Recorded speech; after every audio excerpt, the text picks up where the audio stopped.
Nothing like calling somebody part of an axis of evil to get them acting like part of an axis of evil. Our third story in the countdown tonight, North Korea, the first member of the axis of evil to hold simultaneous membership in the nuclear club. North Korea's first nuclear test yesterday, coming 6 years after President Bush took office and decided to drop the Clinton administration policy of engagement with the government of Kim Jong-il. A policy that, as reported 3 years ago by the British newspaper The Guardian and also by Fortune magazine, included the sale of 2 nuclear reactors made by a European company called ABB in 2000. ABB's board of directors throughout the 90s and through 2000 included one Donald Rumsfeld. In the 6 years since then, Mr. Bush has refused to engage directly with North Korea, instead trusting communist China to safeguard America's vital interests. China, one of the few countries in regular contact with North Korea, it has consistently failed to dampen the nuclear ambitions of the North Korean dictator. Today, Mr. Bush showed no sign of recognizing that his signature policy of alienating and antagonizing North Korea has somehow failed to produce settlement. The United States condemns this provocative act. Once again, North Korea has defied the will of the international community, and the international community will respond. The Clinton administration had a North Korea policy coordinator as a special advisor to the president from 1997 until the end of Mr. Clinton's term. That was Ambassador Wendy Sherman. Ambassador Sherman joins us now. Many thanks for your time tonight.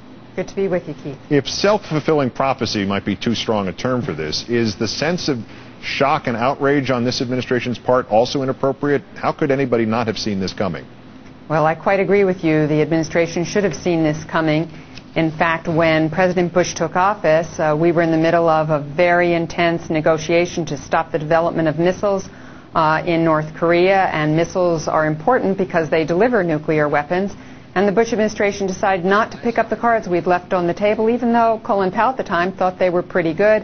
He got overruled by the President of the United States, as we know, when he sent him out in the middle of a press conference to say, nope, we're not going to follow Clinton, anything but Clinton.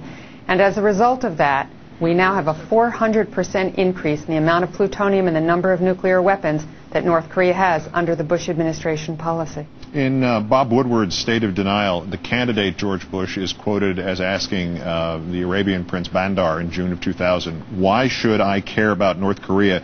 Why did he not care? And other than the obvious change of the world here today, why should we care now?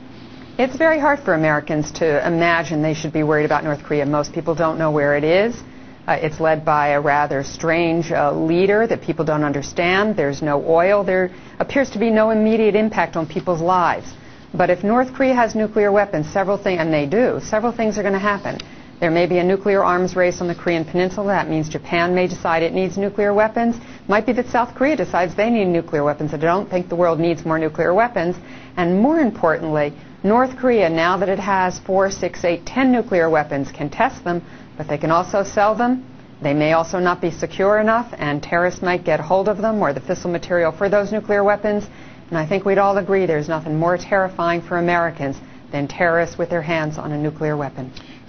2 years ago, I want me to play this clip here. Mr. Bush rejected his opponent's advocacy of direct U.S. talks with North Korea. We began a new dialogue with North Korea, one that included not only the United States but now China, and China's got a lot of influence over North Korea. In some ways more than we do. As well, we included South Korea, Japan, and Russia, so now there are 5 voices speaking to Kim Jong-il, not just one. And so if Kim Jong-il decides again to not honor an agreement, he's not only doing injustice to America, he'd be doing injustice to China as well. And I think this will work. It's not going to work if we open up a dialogue with Kim Jong-il. So 2 years after I think this will work, North Korea has tested its first nuclear device. What happened and what conceivably positive could happen next? Well, there's no doubt that it's good to have many voices, as we did during the Clinton administration, telling North Korea this isn't the way to go. But North Korea, at the end of the day, wants regime survival, and they think the only country that can guarantee that is the last remaining superpower, the United States. And so they want direct engagement with North Korea and the United States. And although ultimately President Bush did finally break down and allow a very able negotiator, Chris Hill, to have a direct conversation in the middle of those 6-party talks, Ambassador Hill had nothing in his pocket, and you cannot negotiate with nothing. Now we're in a very difficult place because we have gone very deep in the hole, and that isn't just those nuclear weapons and that blast today.